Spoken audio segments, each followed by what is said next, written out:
So the other day I got a message on Facebook that said, "John, I love the message of your videos, but not if it's coming from you. There are choices you've made in your past that render you not qualified to spread such a message." And for me, that was hard to hear, because the hypocritical Christian is something I fear. To be put in a category like that, I could think of nothing worse. So maybe there's something I should have said first. You see, I can't and won't and don't claim to be perfect. In fact, most times I'm not even good. I'll take responsibility for the mistakes I've made and the hurts I've caused. I got more than I probably should. But would God use that against me, making good coming from my life impossible? Forgives me but refuses to use me? I don't believe in that gospel. I believe in the God of Moses. Moses was an orphan and a murderer with a stutter and a price on his head.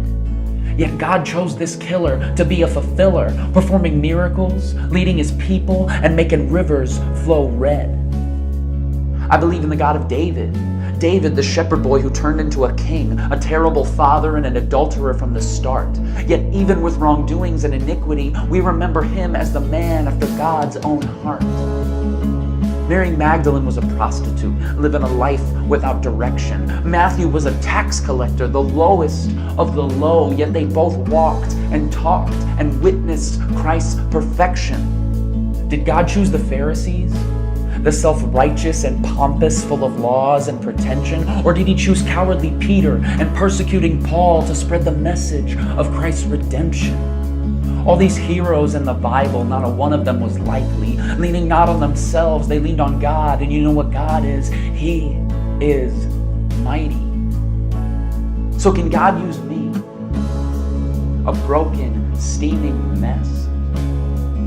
And can God use him or her or you? I'm here to tell you right now that the answer is yes. God can and will use anybody, even if you only go to church on Christmas. Does he only speak through the preacher? No, God is in a different business, because believing in the Lord isn't living a perfect Walgreens life, always doing right.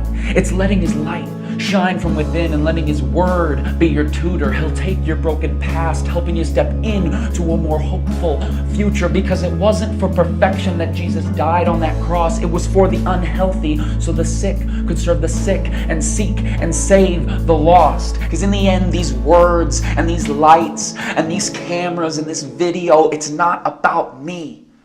It's about God. And with God, it's never about who you were, but about who you will be. It's God's story for the world, and we're just playing our parts.